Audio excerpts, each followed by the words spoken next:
घन अंधेरा जाने पर ग्रह और तारों का प्रकाश तो नहीं दिखलाई पड़ता, परंतु जुगनू चमकने लगते हैं। जैसे कलयुग में पाप की प्रबलता हो जाने से पखंड पाखंड मतों का प्रचार हो जाता है और वैदिक संप्रदाय लुप्त हो जाते हैं।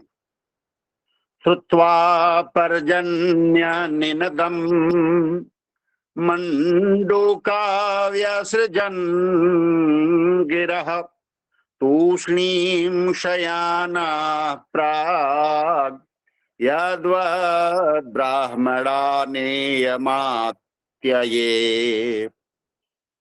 यद्वद् ब्राह्मणा नियमात्यये। जो मेढक पहले चुपचाप सो रहे थे, अब वे बादलों की गरज सुनकर टर्र टर्र करने लगे। जैसे नित्य नियम से निवृत्त होने पर गुरु के आदेशानुसार ब्रह्मचारी लोग वेद पाठ करने लगते हैं। ओम नमो नारायणाय। श्री गुरु चरण कमलेभ्यो नमो नमः। प्रणमामि पुनः पुनः। सादर जय सिया राम। प्रणाम।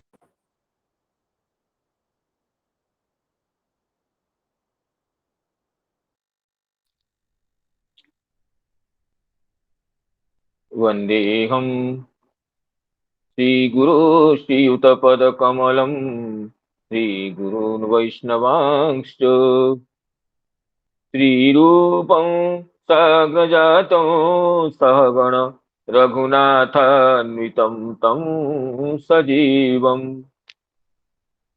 साद्वैतं सावधूतं परिजनसहितं कृष्णचैतन्यदेवं श्रीराधा कृष्णपादान् सगणललिता श्रीविशाखान्वितांश्च नीलाचल निवासाय नित्याय परमात्मने बलभद्र सुभद्राभ्यां जगन्नाथायते नमः। अनर्पितचरीं चिरात् करुणयावतीर्णः खलु समर्पयितुमुन्नतो ज्वलरसां स्वभक्ति श्रियम् हरिः पुरतसुन्दर द्वितिकदम्ब सन्दीपितः सदा हृदयकन्दरे स्फुरतु वश्यति नन्दनः।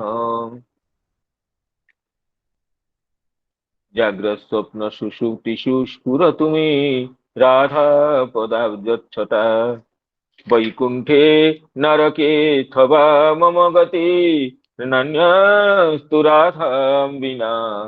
राधा केली कथा सुधाम्बुधिमः वीचिभिरान्दोलिते कालिन्दी ततकुञ्जमन्दिरवर लिन्दे मनो बिन्दतु रामं लक्ष्मणपूर्वजं रघुवरं सीतापतिं सुन्दरम् काकुत्स्थं करुणार्णवं गुणनिधिं विप्रोप्रियं धार्मिकम् राजेन्द्रं सत्यसन्धं दशरथतनयं श्यामलं शान्तमूर्तिं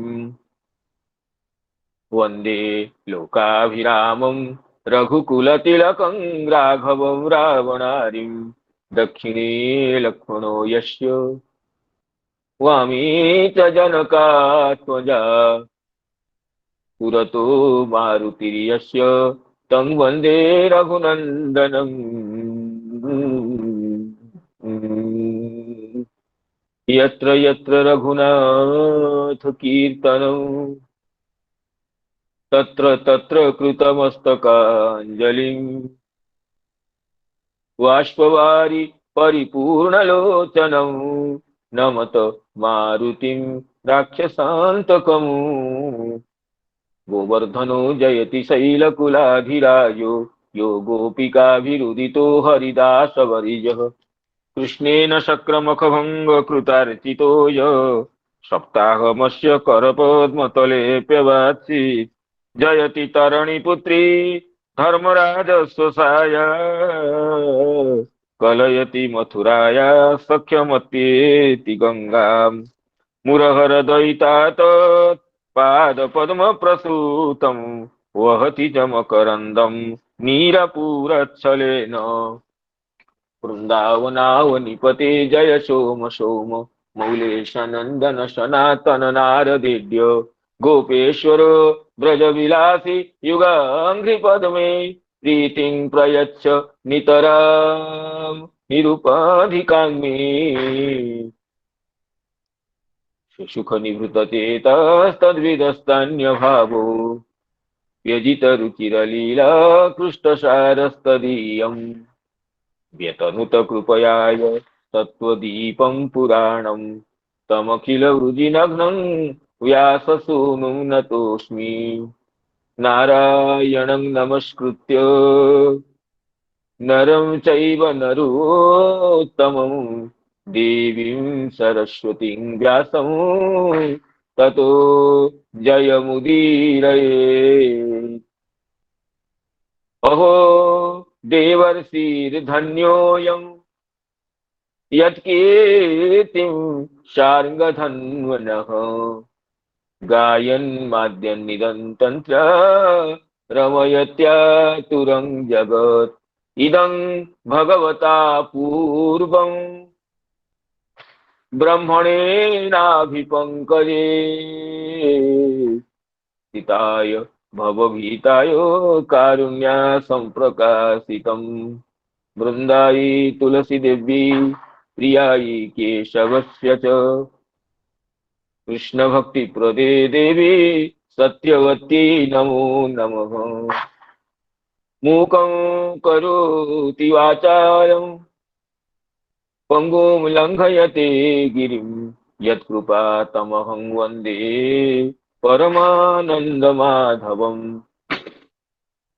वाञ्छाकल्पतरुभ्यश्च कृपा सिन्धुभ्यैव च पतितानां पावनेभ्यो वैष्णवेभ्यो नमो नमः। पतितानां पावनेभ्यो वैष्णवेभ्यो नमो नमः। सायंकालीन श्रीमद् भागवत कथा सत्र में समवेत समस्त पूज्य वैष्णव वृंद, गुरुजन वर्ग, मातृवृंद, आचार्य वृंद तथा मित्र मंडली को विनम्र प्रणाम निवेदन करता हूँ। आप सभी की करुणा से, भगवत अनुकंपा से प्रत्यह प्रातः सायं भगवत गुणानुवाद श्रवण कीर्तन करने का यह अपूर्व क्षण उपलब्ध होने से पुनः कृतज्ञता निवेदन करता हूँ। जैसे हमारे प्रिय मित्र श्री अवनीन्द्र जी उपक्रम करते हुए गत दिवस श्लोकों का मूलवाचन करते हुए अनुवाद का भी अत्यंत साध्वी रीति से पाठ किए हैं, तो तदनुसार हम गत दिवस के प्रसंग को स्मरण करने के लिए समर्थ हुए। अतः प्रिय मित्र श्री अवनीन्द्र जी को साधुवाद का विज्ञापन करते हुए आज की कथा में प्रवेश करने के लिए अनुज्ञा की प्रार्थना करता हूं। वृंदावन में वर्षा ऋतु का आगमन और वर्षा ऋतु में भगवान की लीला, इसी तो वर्षा ऋतु सुहावनी होती है। तो जहां पर स्वयं नंदनंदन विराजमान हो, सखाओं के साथ, गौओं के साथ लीला करने वाले हो, वहां की वर्षा ऋतु कैसी मनोरमा मनोरम होगी, ये तो हम बता ही नहीं सकते। सुखदेव जी भगवान लीला वर्णन के लिए वर्षा ऋतु के स्वरूप का वर्णन कर रहे हैं। जैसे कल चर्चा हुई थी कि श्रुत्वा पर्जन्य निनदम मंडुका व्यसृजन गिरह तूष्णीं शयाना प्रागियद्वद ब्राह्मणा नियमात्य। जैसे मेघ ध्वनि को सुनकर के चुपचाप रहने वाले मेढक अब आवाज करने लग जाते हैं। जैसे गुरु के आश्रम में रहने वाले ब्रह्मचारी गण गुरु जी की आज्ञा पाकर वेद पाठ करने शुरू कर देते हैं। गुरु जी की आज्ञा से पहले तो वो चुपचाप रहते हैं। इस तरह ये वर्षा ऋतु की जो अपूर्व शोभा है, मेघा गम के साथ, मेघ गर्जन के साथ मंडूकों की ध्वनि, ऐसे ही है जैसे गुरु जी की आज्ञा पाकर वेदाध्ययन करने वाले बटुओं की, ब्रह्मचारियों की, ब्राह्मणों की ध्वनि। इसको गोस्वामी तुलसीदास जी भी अच्छे शब्द में कहे हैं। भगवान रघुनाथ जी लक्ष्मण जी को वर्षा का वर्णन करते कहते हैं, दादुर धुनि चहु दिशा सुहाई, दादुर धुनि चहु दिशा सुहाई, वेद पढ़ई जनु बटु समुदायी, वेद पढ़ई जनु बटु समुदायी, दादुर धुनि, दादुर धुनि चहु दिशा सुहाई, वेद पढ़ई जिमि, वेद पढ़ही जनु बटु समुदायी, वेद पढ़ही जनु बटु समुदायी। इसके बाद शिशुकदेव जी आगे कहते हैं, आसन्नुत्पथ वाहिन्यः छिद्र नद्योनुशुष्यति, पुंसो यथा स्वतन्त्रस्य देहद्रविण संपदः, पुंसो यथा स्वतन्त्रस्य देहद्रविण संपदः, देहद्रविण संपदः, छिद्र नद्यः अनुशिष्यति ही आसन, यथा अस्वतन्त्रस्य पुंसः देहद्रविण संपदः उत्पथवाहिन्य आसन, तथा अनुशिष्यति छिद्र नदी उत्पथवाहिन्य आसन। वर्षा काल में, ग्रीष्म ऋतु में तो नदियों की धारा, छिद्र छिद्र नदियों की धारा सूख गई थी, नाम मात्र के जल अवशेष रहा था। लेकिन जब वर्षा ऋतु आ गई, वर्षा ऋतु के आने से ये नदियां जल से लबालब भर गई और तट को तोड़ करके इधर उधर अपनी सीमा का अतिक्रमण करने लग गई। पुलों को तोड़ करके इधर इधर वो नदियां अपने जल को विकीर्ण करने लग गई। ऐसे ना यथा स्वतंत्र से देह द्रविण संपद, यथा अस्वतंत्र से पुंस देह द्रविण संपद उत्पथवाखिन्य। जब व्यक्ति अस्वतंत्र होता है, इंद्रियों के पराधीन होता है, मन के अधीन हो जाता है, तो उसके देह द्रविण संपत, देह संपत, द्रविण संपत, धन संपत्ति सब उत्पथ वाहिनी हो जाते हैं, अर्थात असत मार्ग में लग जाते हैं। भोग के लिए ही वो केवल बेकृत होते हैं। तो इसकी सीधर साइंपा टीका में कह रहे हैं कि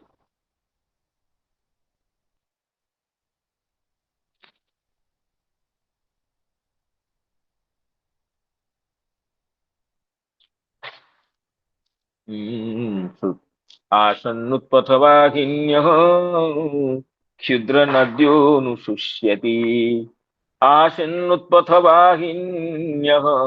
क्षुद्र नद्योनुशुष्यति,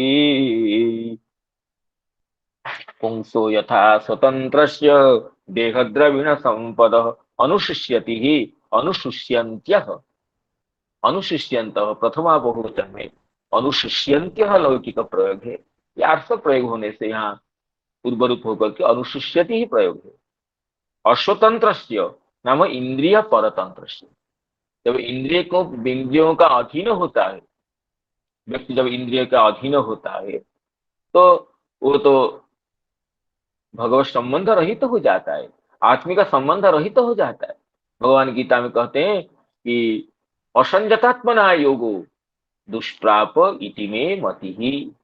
जो असंजतात्मा है, अपने शरीर इंद्रिय मन को संयत नहीं किया है, उसके लिए योग, भगवत संबंध सर्वथा दुष्प्राप है। असंजतात्मना योगो दुष्प्राप इति मे मति, वश्यात्मना तु यतता शक्यो वाक्तुमुपायतः, वश्यात्मना तु यतता शक्यो वाप्तुमुपायतः।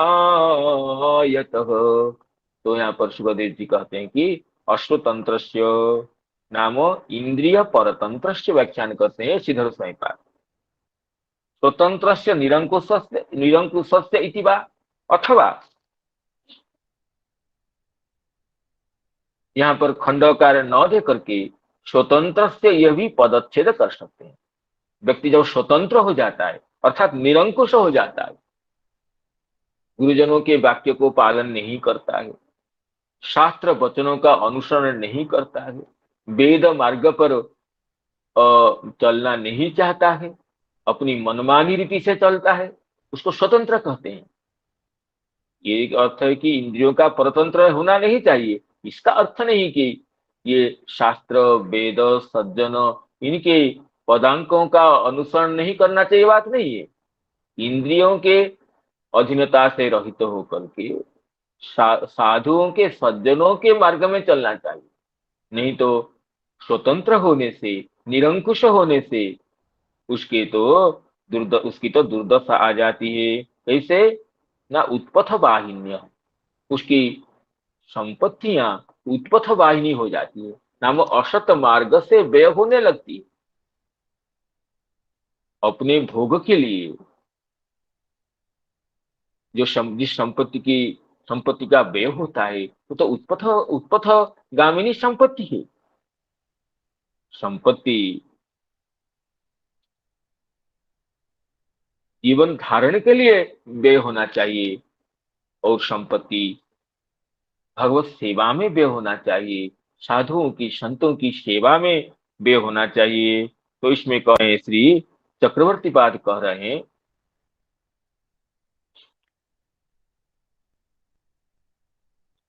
चक्रवर्ती पाद कहते हैं, अनुशिष्यति ही अनुशिष्यन्त्यः दृश्यमाणे अल्पेरपि जले उत्पथगामिनी। क्षुद्र नदियां हैं तो थोड़ी सी वृष्टि हो जाती है तो वो तो तट को तोड़ करके नदियां इधर उधर बहने लगती है। स्वतंत्रस्य शास्त्र शासनम अमानयतः देहस्य संपदः यौवन सामर्थ्य विद्या द्रविण संपदः पंचग्रामाधिपत्यंता यथा निकृष्टस्य कुमते परोद्वेदिका तथेति हेव इयम। कहते ये हेयोपमा है। जब व्यक्ति स्वतंत्र होता है, शास्त्र शासन को स्वीकार नहीं करता है, शास्त्र शासनम अमानयतः, शास्त्र शासन को, शास्त्र के अनुशासन को स्वीकार नहीं करता है, तब देह द्रविण संपद, देह की संपत्ति, देह की संपत्ति क्या है? यौवन सामर्थ्य विद्यादि, यौवन सामर्थ्य विद्यादि देह की संपत्ति है। द्रविण संपद पंच पंचस ग्रामाधिपत्यंता, और ये धन की संपत्ति क्या है? कोई 5 ग्रामों का ईश्वर है, कोई 6 ग्राम का ईश्वर है, कोई किसी देश का ईश्वर है। ये तो ऐश्वर्य संपत्ति है। तो देह संपत्ति हो या ऐश्वर्य संपत्ति हो, प्रभुता संपत्ति हो, ये यथा निकृष्टस्य कुमते ही परोद्वेदिका, तथा जो कुमति होता है, जिसकी बुद्धि अशोभना होती है, वो उसके तो शरीर संपत्ति भी, शरीर को तो, शरीर में शक्ति है तो दूसरों के उपकार के लिए लगाना चाहिए, दूसरों को भय से रक्षा करना चाहिए। और प्रभुता है, धन संपत्ति है तो दूसरों के सेवा में लगाना चाहिए। लेकिन जो स्वतंत्र है, शास्त्र शासन रहित है, शास्त्र शासन को स्वीकार नहीं करते हैं, वो तो शरीर संपत्ति और द्रविण संपत्ति दोनों को ही उत्पथ में, नाम उन्मार्ग में, उपथ में व्यय करते हैं, लगाते हैं।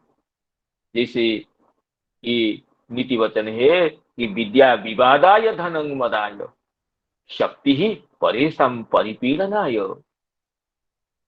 खलस्य साधुर विपरीतमेत ज्ञानाय दानाय च रक्षणाय। साधुओं की, दुष्टों की तो विद्या विवाद के लिए होती है, धन गर्व के लिए होता है, और शक्ति दूसरों की पीड़ा के लिए होती है।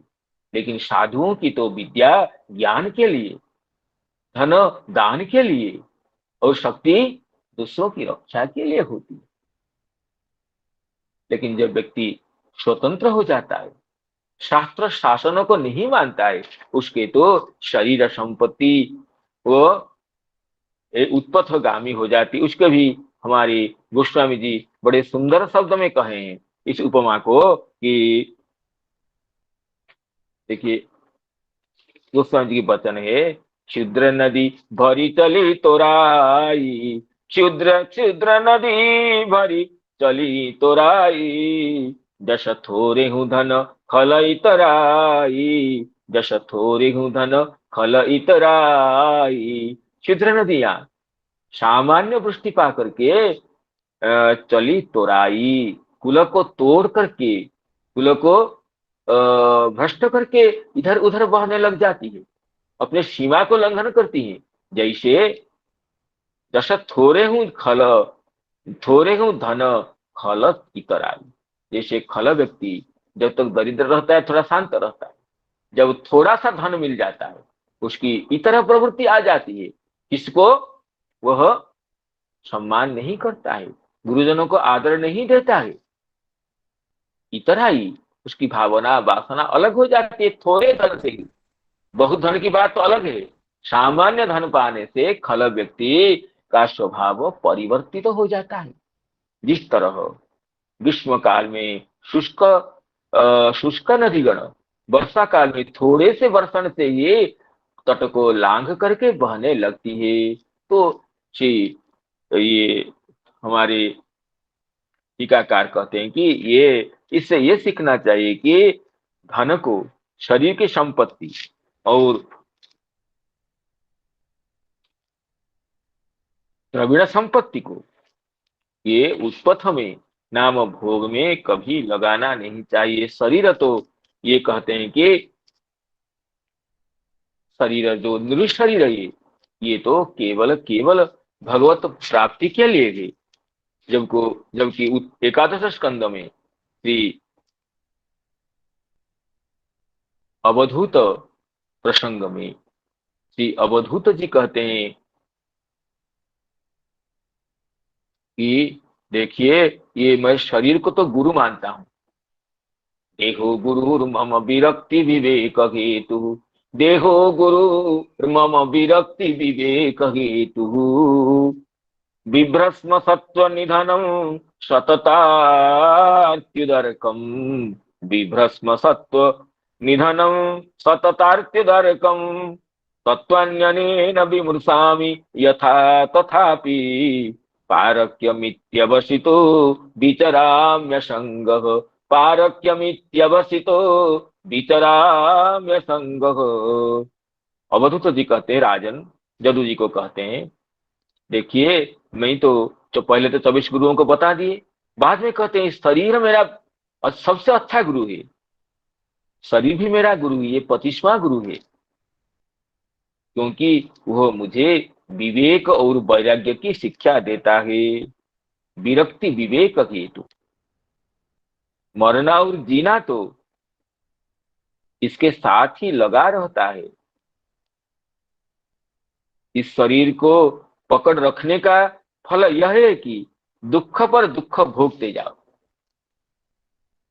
सततार्त्युदर्कम, आरती ही जिसका उत्तरवर्ती फल है। यद्यपि इस शरीर से तत्व विचार करने में सहायता मिलती है, शरीर होने से ही हम तत्व जिज्ञासा कर सकते हैं। जीवस्य तत्व जिज्ञासा नार्थो यश्चेह कर्म भी। लेकिन अवधूत महाराज जी कहते हैं, दत्तात्रेय जी कहते हैं कि मैं इसे अपना कभी नहीं मानता हूं। पारक्यमित्यवसित, ये तो पराया है, क्योंकि कभी ये ये सियार कुत्तों का भोजन का सामग्री हो जाएगा। इसलिए मैं इससे असंग होकर विचरण करता हूं। ये देह मुझे वैराग्य की शिक्षा देता है, विचराम असंग। और आगे कहते हैं अवधूत जी, जायात्मजार्थ पशुभृत्य गृहाप्त वर्गान, जायात्मजार्थ पशुभृत्य गृहाप्त वर्गान, पुष्णाति यत् प्रियचिकीर्षुतया वितन्वन्, पुष्णाति यत् प्रियचिकीर्षुतया वितन्वन्, स्वान्ते सकृत् समवरुद्ध धनस्य देह, स्वान्ते सकृत् समवरुद्ध धनस्य देह, सृष्ट्वास्य बीजमवसीदति वृक्षधर्मा, सृष्ट्वास्य बीजमवसीदति वृक्षधर्मा। देखिए, शरीर का प्रिय करने के लिए, शरीर को सुख देने के लिए अनेक प्रकारों की कामनाएं और अनेक प्रकार कर्म जीव करने लगता है। स्त्री पुत्र हो, धन दौलत हो, हाथी घोड़े हो, नौकर चाकर हो, घर द्वार हो, भाई बंधुओं का हो, उन सब का विस्तार करते हुए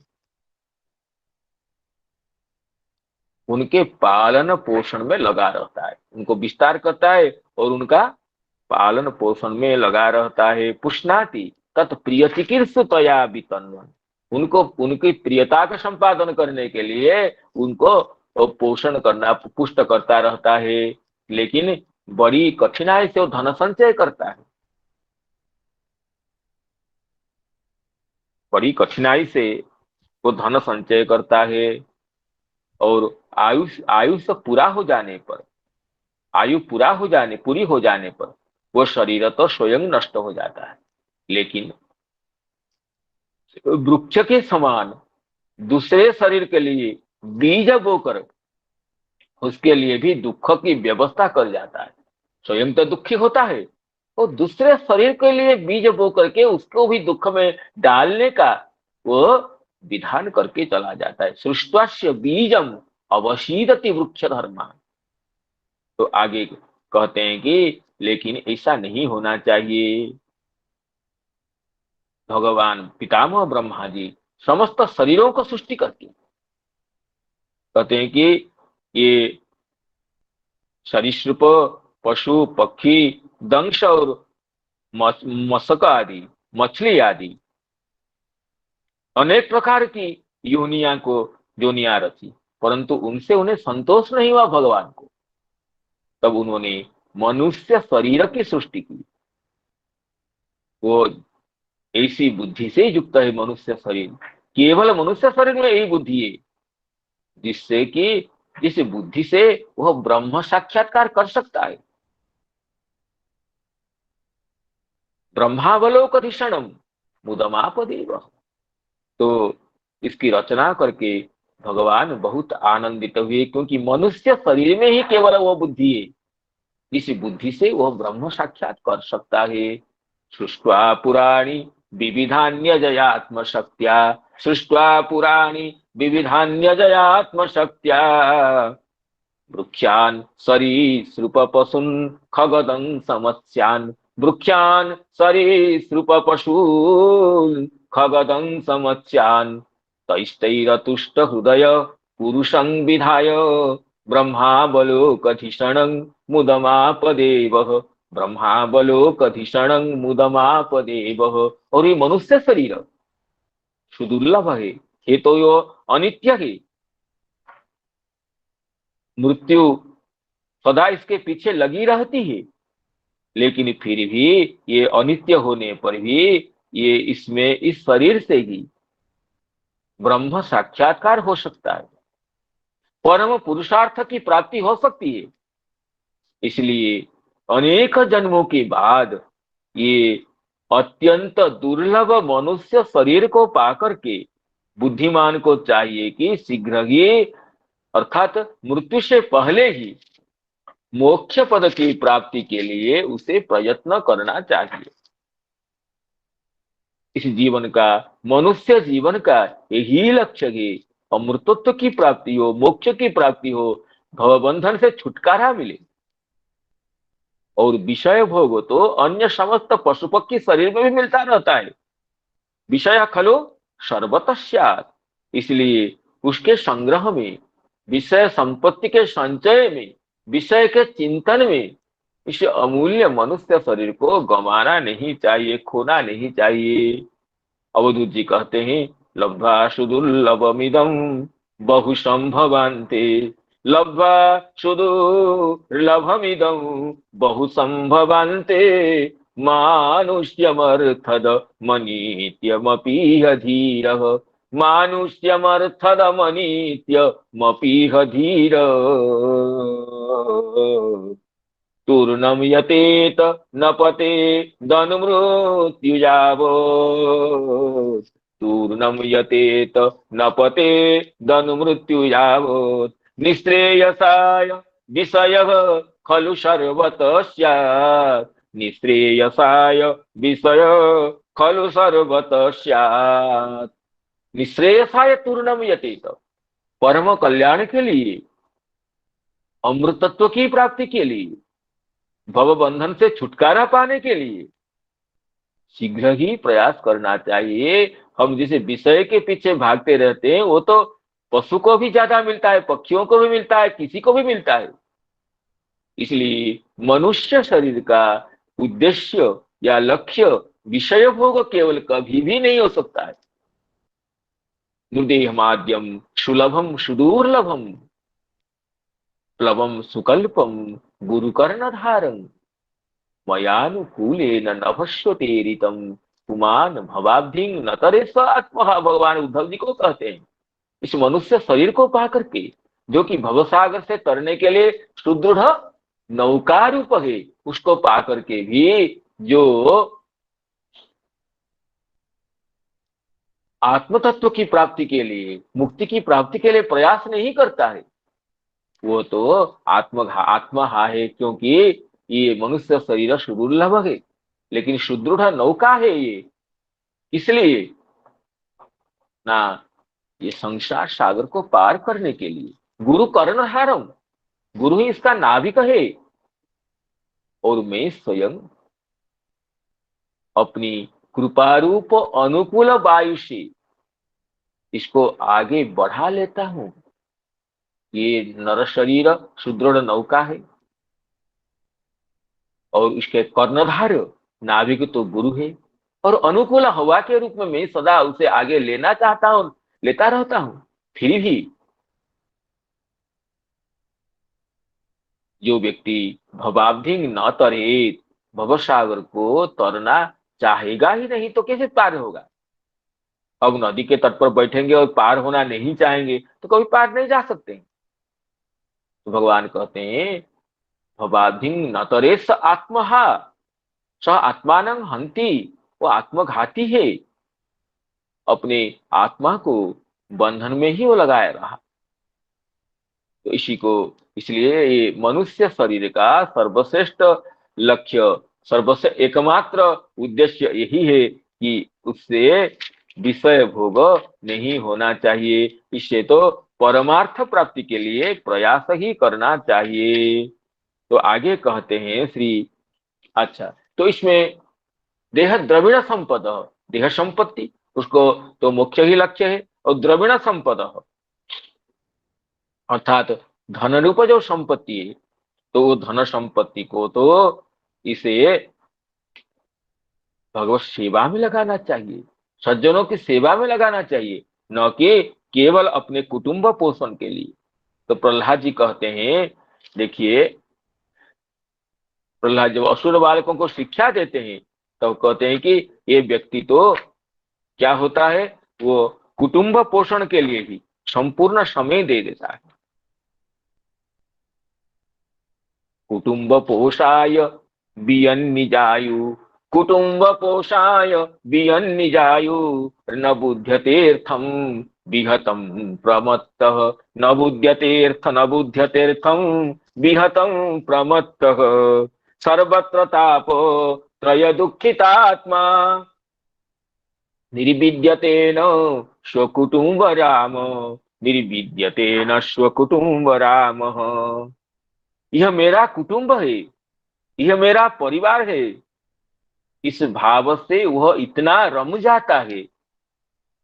उसको तो प्रहलाद जी कुटुंब राम शब्द ने कहे, जैसे आत्माराम होता है, मुनिगण आत्माराम होते हैं, ये संसारी व्यक्ति कुटुंब राम, कुटुंबेशु रमति। तो कुटुंब राम इतना रम जाता है कि उसी के पोषण के लिए अपनी अमूल्य आयु को गंवा देता है, अपने अमूल्य आयु को नष्ट कर देता है। और जिससे वो नहीं जान पाता है कि मेरे जीवन का तो वास्तव के उद्देश्य नष्ट हो रहा है। भला इस प्रमाद की कोई सीमा है? हाँ, यदि इन कर्मों से कुछ सुख मिलता है तो एक बात है, अलग बात है। लेकिन सर्वत्र तापत्रय दुखित आत्मा, दैहिक भौतिक तापों से तो वो निरंतर दुखी रहता है। ये ताप उसके हृदय को संतप्त तो करते रहते हैं, फिर भी न निर्विद्यते, वह वैराग्य को प्राप्त नहीं होता है। कितनी विडंबना है। वो तो कुटुंब राम है, जब व्यक्ति किसी में रम जाता है उससे अलग नहीं होता है। कुटुंब पोषाय वियन्निजायु न बुध्यतेर्थम विहतम प्रमत्तः सर्वत्र ताप त्रय दुःखितात्मा निर्विद्यते न स्वकुटुम्ब रामः।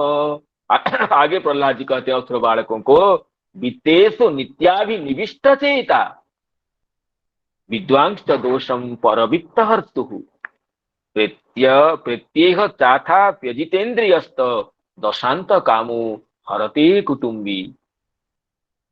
वह कुटुंब के कुटुंब की ममता के फेर में पड़ करके इतना असावधान हो जाता है, वो दूसरों का धन चुराने के लिए भी वो अ, आग्रही हो जाता है। दूसरों को धन चुराने के लिए भी वो पीछे नहीं हटता है। यद्यपि वो जानता है, ये बात नहीं कि नहीं जानता है, जानता है कि दूसरों की धन को चुराने से इहलोक में परलोक में कष्ट की भागी होना पड़ेगा।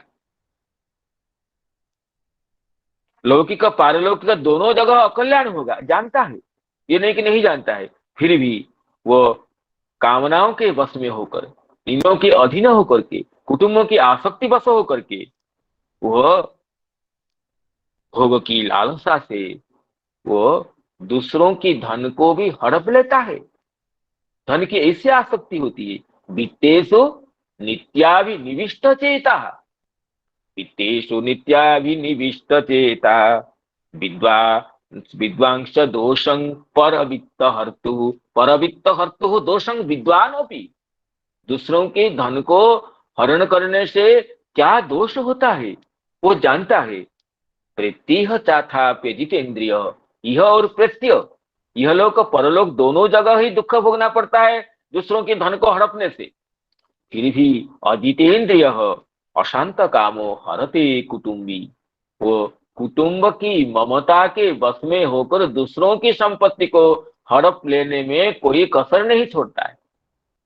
इस तरह वो तो अपने धन को असद मार्ग में व्यय करता है, जबकि श्री नवयोगीश्वर संवाद में श्री ये निम्न के पास जोगेश्वर गण यही कहते हैं कि धनं च धर्मैक फलम यतो वै ज्ञानम सविज्ञानम अनुप्रशांति।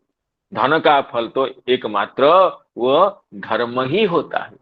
धनम च धर्मैक फलम यतो वै ज्ञानम सविज्ञानम अनुप्रशांति, ज्ञानम सविज्ञानम अनुप्रशांति धनम च धर्मिक फलं वै। कहते हैं धन तो, धन का तो धनं धर्मिक फलम, धर्म एव एकं फलम यस्य सः, धन ही धर्म का एकमात्र फल है, जिससे ज्ञानम सविज्ञानम अनुप्रशांति, जिससे ज्ञान और विज्ञान अर्थात ज्ञान शास्त्र ज्ञान और अपरोक्ष अनुभव दोनों होते हैं। अनुप्रशांति, और जिसके बाद परम शांति की प्राप्ति भी होती है। परंतु गृहेषु युञ्जन्ति कलेवरस्य मृत्युं न पश्यन्ति दुरंत वीर्यम। बड़ी खेद की बात है कि योगीश्वर यहाँ पर ये तमस, जो नवयोगीश्वर में अंतिम योगी, ये नवयोगीश्वर तमस कहते हैं, अष्टम योगीश्वर, एक ये बड़ी खेद की बात है कि वो धन का उपयोग घर गृहस्थी के स्वार्थ में ही या अपने कामोपभोग में ही करते करते यही यह नहीं देखता है कि ये शरीर मृत्यु का शिकार हो रहा है। मृत्यु रूप व्याध इसको सरनिक्षेप करने के लिए पीछे खड़ा है। और दुरंत वीर्यं, किसी प्रकार मृत्यु टाली नहीं जा सकती है, फिर भी वह अपने शरीर के लिए, अपने भोग के लिए धर्मिक प्रयोजन धन को वो नष्ट करने लगता है अपने कामोपभोग में।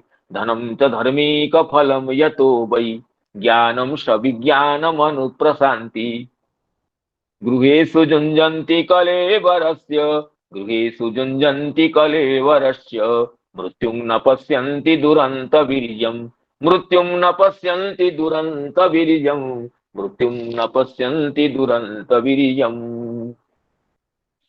तो इस तरह कहते हैं कि ये अतः ये उपमा से यह शिक्षण करना है, क्षुद्र नदी जैसे वृष्टि जल प्राप्त करने से ये उत्पथ वाहिनी हो जाती है, क्षुद्र नदियां तट को तोड़ने लग जाती है। इस तरह देह रूप संपत्ति या धन रूप संपत्ति को उत्पथ में, असत मार्ग में कभी भी व्यय नहीं करना चाहिए। आसन्नुत्पथ वाहिन्यः क्षुद्र नद्योऽनुसृष्यति क्षुद्र नद्योऽनुसृष्यति पुंसो यथा स्वतन्त्रस्य देहद्रविण संपदः पुंसो यथा स्वतन्त्रस्य देहद्रविण संपदः। तो आगे कहते हैं श्री सुखदेव जी, हरिता हरिभिः सस्पैरिन्द्र गोपेश्च लोहिता उच्छिलिन्द्र कृतच्छाया नृणां श्रीरिव भूरभूत नृणां श्रीरिव भूरभूत नृणां श्रीरिव भूरभूत। हरिता हरिभिः सस्पैरिन्द्र गोपेश्च लोहिता। कहते हैं वर्षा काल में सब जगह हरियाली हरियाली ही छा जाती है और सब जगह तो तृण की जो हरियाली होती है। कहीं जो इंद्रगोप कीट, इंद्रगोप एक कीटक है जो कि अत्यंत लाल लाल सुंदर लाल लाल दिखाई पड़ता है, जिसको हिंदी में वीर बहुटी कहते हैं। ये इंद्रगोपों की कहीं तो ये घास की हरियाली और कहीं तो ये इंद्रगोप कीटों की, वीर बहुटियों की लालिमा रक्तिमा, और कहीं बरसाती छत्तों के कारण वह सफेद मालूम होती है। तो ये तृणों की हरियाली कहीं पर है, या कहीं पर वीर बहुटियों की लालिमा है, या कहीं पर बरसाती छत्तों की, जिसको उच्छलिंद्र कह रहे हैं संस्कृत में। तो ये बरसाती छत्तों के कारण वो भूमि ये तो कहीं सफेद भी मालूम पड़ती है, कहीं लालिमा दिखाई पड़ती है और कहीं हरियाली दिखाई पड़ती है। कहते हैं किस तरह मानो किसी राजा के रंग बिरंगी सेना हो। राजा के चतुरंगिणी सेना में अनेक वस्त्र पहन करके सेनाएं निकलती हैं। तो इस तरह ये भूमि भी इसी तरह शोभित होती है मानो राजा के बहु ये रंग बिरंगी सेना हो।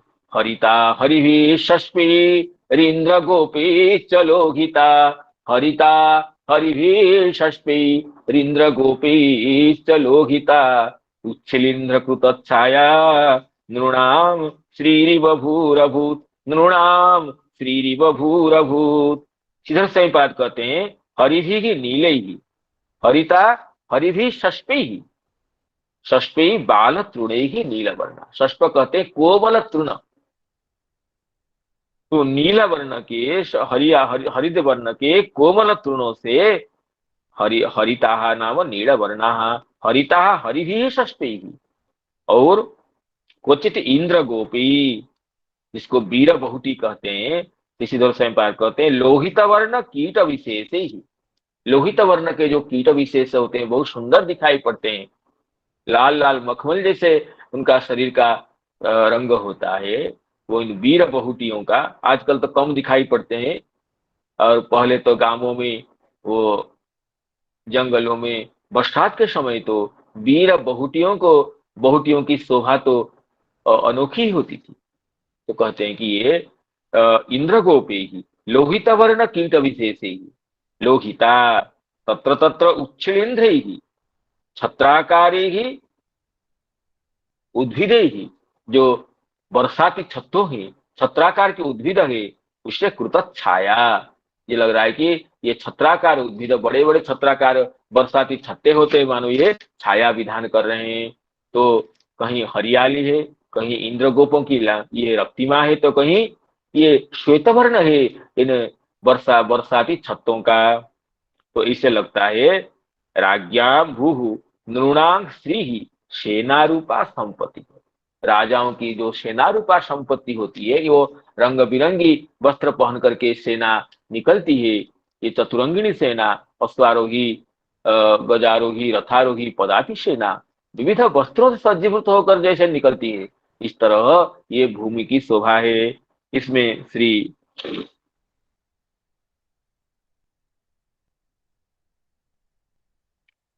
चक्रवर्ती पाद कह रहे हैं, हरिभिः नीलवर्णैः षष्ठैः कोमलैः कोमलैः तृणैः क्वचित नीलवर्णा, कोई नीलवर्ण होती है, और इंद्रगोपैः अरुणवर्ण कीट विशेषैः क्वचित लोहिता उच्छलिंद्रैः छत्राकारे रुद्भिदैः कृत छाया कृत श्वेत कांति।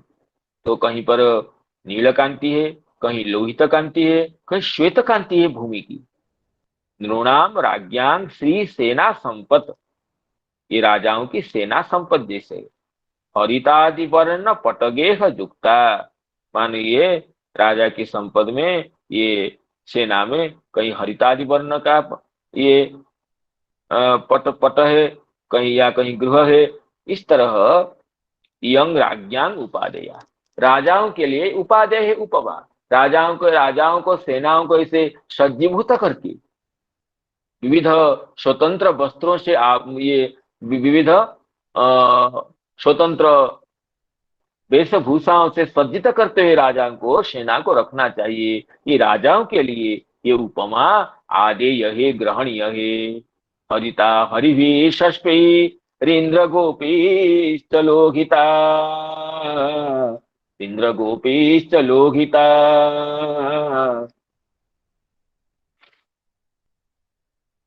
उच्छिलिंद्र कृतच्छाया उच्छिलिंद्र कृतच्छाया नृणाम श्रीरिबभूरभू। इसमें वीर राघवाचार्य जी कहते हैं कि भूमि ही हरि ही हरित वर्णे ही षष्पे ही बाल तृणे हरित वर्णा इंद्रगोपे कीट विशेष लोहित वर्णा लोहिता उद्गते ही शिलींद्र कुसुमे ही कृत छाया लोहित पीत वर्णा च बभुव नृणांग श्री यथा नृणांग राज्ञाम श्री सेना संपत हरित लोहित पीतवर्ण पटे विचित्र वर्णा भवति। राज्ञाओं की सेना विविध वस्त्र धारण करने से विचित्रा होती है। तद्वत इदं वास्तवार्थ कथनम जदवा नृणांग स्वदेह अलंकार मात्र पराणाम श्री वस्त्राभरणादि संपत् तथा इत्यर्थ। अनेन मूर्खाणाम संपत् सोपकारक मात्र पर्यवसाना न तो परोपकारार्था इति सूक्तम। अथवा ये प्रकारांतर में कहते हैं कि केवल वस्त्राभूषण से सज्जित हो जाने से वो शोभा वास्तविक शोभा नहीं होती है। वास्तविक शोभा तो परोपकार से होती है। करों की तो शोभा दान करने से होती है, न कि कंकण पहनने से होती है। विभाति काय करुणा पराणांग परोपकारी न तो चंदने न दाने न पाणी न तो कंकणे न। पानी की शोभा, हस्तों की शोभा तो दान करने से होती है, अपने भोग्य वस्तु का विभाजन करने से होती है, नहीं कि सोने के कंकण पहनने से होती है। और श्रोत्रं श्रुतेन न कुंडलेन, श्रुति की शोभा तो ये श्रुतेन वेद श्रवण करने से, शास्त्रों का अध्ययन कर शास्त्रों का श्रवण करने से होती है। वेदों को धारण करने से होती है, शास्त्रों का श्रवण करने से होती है शोभा कर्णों की। न तो कुंडली न सुंदर सुंदर कुंडल पहन लेने से ये कर्णों की शोभा नहीं होती। श्रोत्रम श्रुतेनैव न कुंडलेन। दानेन पाणिर्न तु कंकणेन, दान से ही हस्तों की शोभा होती है, न कि सोने का आभूषण कंकण पहनने से। और विभाति काय करुणा पराणाम, परोपकारे न तो चंदने न, शरीर में बढ़िया बढ़िया सुगंधित चंदन लेपन करने से शरीर की जो शोभा होती है, वो शोभा तो बाह्य शोभा होती है, क्षणकाल की शोभा होती है। शरीर को परोपकार के लिए, दूसरों की भलाई के लिए शरीर को विनियुक्त करने से वह शोभा तो वास्तविक ही शोभा होती है। विभाति काय करुणा पराणाम, करुणा परों का, रंतिदेव जैसे, दधीति दधीचि महर्षि जैसे महापुरुषों की शोभा तो ये परोपकार से होती है। और जो शरीर मात्रिक पर्यवसायी है, वो तो चंदन लगा करके, वस्त्र आभूषण पहन करके इस शरीर की शोभा बढ़ाने चाहते हैं, लेकिन वह वास्तविक की शोभा नहीं होती है, ये कहते हैं वीर राघव जी, पृथक अर्थ करते हैं। तो इसके आगे और श्री सुखदेव जी सुंदर भाव से कह रहे हैं, क्षेत्राणि शस्य संपद्भिः कर्षकाणामुदं ददुः, क्षेत्राणि शस्य संपद्भिः कर्षकाणामुदं ददुः, धनिना मुपतापं च दैवाधीनमजानताम्, धनिनामुपतापं च दैवाधीनमजानताम्। कहते हैं कि वर्षा काल में ये तो क्षेत्र, ये खेती ये पूर्ण हो जाती है। क्षेत्राणि शस्य संपद भी, ये खेत जो अनाजों से भरे पूरे रहते हैं, अनाजों से भर करके लहलहा रहते हैं क्षेत्र। उन्हें देखकर तो किसान उत्फुल्लित हो जाता है, हर्ष विह्वल हो जाता है।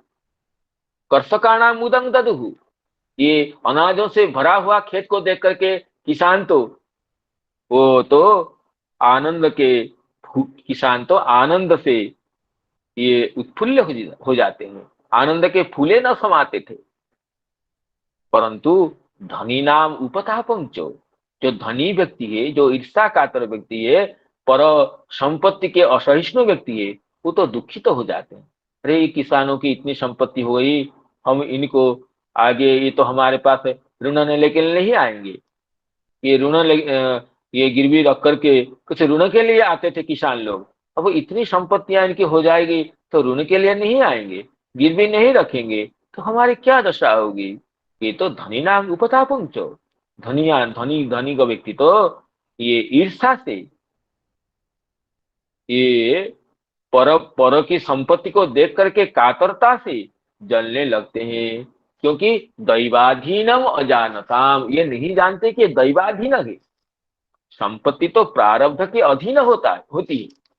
संपत्ति, धन संपत्ति प्रारब्ध के अनुसार मिलती है। लाखों प्रयास करने पर भी अगर हमारे प्रारब्ध में नहीं है तो संपत्ति नहीं आती है। संपत्ति की प्राप्ति में प्रारब्ध की ही मुख्यता होती है। प्रयास तो सामान्य मात्र उसका उसका उद्वेजक होता है, उसका केवल प्रकाशक होता है। इसलिए प्रहलाद जी तो पशु बालक को कहेंगे कि ये सर्वत्र लभ्यते दैवात यथा दुखम अजत्नतः, जैसे अजत्न से दुख मिलता है, कोई दुख नहीं चाहता है फिर भी दुख मिलता है, इस तरह सुखम इंद्रियकं दैत्या देह योगेन देहिनाम सर्वत्र लभ्यते दैवात यथा दुखम अजत्नतः। इंद्रियजन्य सुख, जिसको गीता में मात्रा स्पर्शास्तु कौन्तेय भगवान कहे, शब्द स्पर्श रूप रस गंध के जो सुख, वह सुखम इंद्रियकं दैत्या देह योगेन देहिनाम, शरीर के लिए इंद्रियजन्य जो सुख है सर्वत्र लभ्यते, समस्त योनियों में मिलता है। यथा दुखम अजत्नतः, जैसे दुख के लिए कोई नहीं चाहता है, लेकिन दुख तो अपने आप आता रहता है। इसलिए सुख के लिए प्रयास न करने पर भी सुख तो पीछे आएगा, अगर प्रारब्ध में है। अगर प्रारब्ध में नहीं है तो लाखों प्रयास करने पर भी हमें तो वह ईप्सित सुख नहीं मिलता है। इसलिए प्रहलाद जी कहते हैं जो अपने आप मिलने वाला है उसके लिए प्रयास करके अपनी दुर्लभ आयु को नष्ट नहीं करना चाहिए। तत्प्रयासो न कर्तव्य यत आयुर्व्यय परम न तथा विन्दते क्षेमं मुकुंद चरणाम्बुजम। क्योंकि इस सुख की फेर में पड़ने से, सुख की उपार्जन के लिए ही संपूर्ण जीवन को गंवा देने से भगवान के चरण कमल में मन नहीं लगता है। तो यदृच्छा लाभ संतुष्ट होकर के तो हमें हमारे प्रारब्ध में जो सुख लिखा हुआ है वो अवश्य मिलेगा, यह सोच करके उससे उदासीन होकर के भगवान की चरण कमल की सेवा में ही अपने को नियुक्त करना चाहिए। ये देवर्षि नारद जी भी प्रथम स्कंद के ये प्रथम स्कंद के जो पंचम अध्याय में देवर्षि नारद जी व्यास देव जी को बता रहे थे कि यही करना चाहिए कि सुख के लिए प्रयास नहीं करना चाहिए। वो तो तस्यैव हेतो प्रजतेत कोविदः न लभ्यते यत् भ्रमताम उपर्य। स्वर्ग में या नरक में कहीं जाने पर भी जो बिना प्रयास के नहीं मिलता है, भगवान की भक्ति बिना उत्कंठा से, बिना प्रयास से प्राप्त नहीं होती है। और प्रारब्ध तो, विषय भोग तो प्रारब्ध के अनुसार अपने आप मिल जाता है। जो अपने आप मिल जाता है उसके लिए प्रयास करना, और जो बिना प्रयास के लिए नहीं मिलेगा, बिना प्रयास से उसके लिए प्रयास न करना, ये कितनी बड़ी मूर्खता है। अतः श्री नारद जी कहते हैं तस्यैव हेतु प्रजतेत कोविदः, यह कोविदः तस्यैव हेतु नाम परम पुरुषार्थ की प्राप्ति के लिए ही प्रयास करना चाहिए। न लभ्यते जद भ्रमताम उपर्यधः तल्लभ्यते दुख बदन्यत सुखम काले न सर्वत्र गभीर रंगसा। दुख जैसे अपने आप मिलता है, सुख भी ऐसे ही काल गति से अपने आप मिलती है। लेकिन इस तथ्य को न जानने वाले धनिक लोग कृषकों की संपत्ति को देख करके जलने लगते हैं। क्षेत्राणि शस्य संपद भी कर्षकाणां मुदं ददुः धनिनाम उपतापं च दैवाधीनम अजानताम। धनिनाम उपतापं च दैवाधीनम अजानताम। तो समस्त श्रोतृ मंडलियों के चरण कमलों में प्रणाम करते हुए, संजात त्रुटि विच्युति आदि दोषों के लिए क्षमा प्रार्थना करते हुए अपनी वाणी को विराम देता हूँ। और हमारे प्रिय मित्र आचार्य श्री भागीरथी नंद जी उपलब्ध हो तो निवेदन करता हूँ नाम संकीर्तन करते हुए इस सत्र का उपसंहार करे। जय श्रीमद् भागवत महापुराण की। गुरुदेव प्रणाम करते हैं। नमो नमः, नमो नमः। जय हो, जय हो। हरे कृष्ण हरे कृष्ण कृष्ण कृष्ण हरे हरे हरे राम हरे राम राम राम हरे हरे हरे कृष्ण कृष्ण कृष्ण हरे हरे हरे राम राम राम हरे हरे हरे कृष्ण कृष्ण कृष्ण हरे हरे हरे राम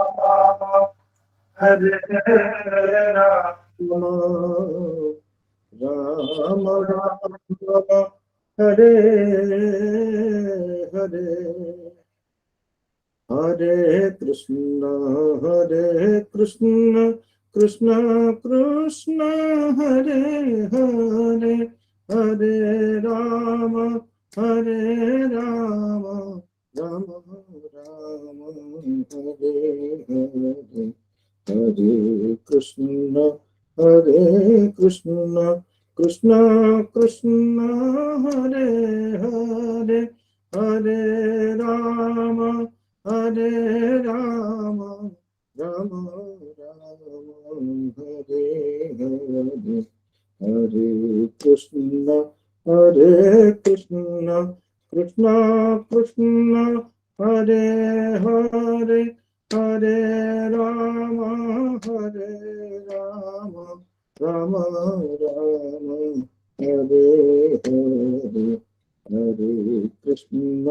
हरे कृष्ण कृष्ण कृष्ण हरे हरे हरे राम राम राम हरे हरे हरे कृष्ण कृष्ण कृष्ण हरे हरे हरे राम राम राम हरे हरे हरे कृष्ण कृष्ण कृष्ण हरे हरे हरे राम राम राम हरे हरे हरे कृष्ण कृष्ण कृष्ण हरे हरे हरे राम राम राम हरे हरे हरे कृष्ण कृष्ण कृष्ण हरे हरे हरे राम राम राम हरे हरे हरे कृष्ण कृष्ण कृष्ण हरे हरे हरे राम राम राम हरे हरे हरे कृष्ण कृष्ण कृष्ण हरे हरे हरे राम राम राम हरे हरे हरे कृष्ण कृष्ण कृष्ण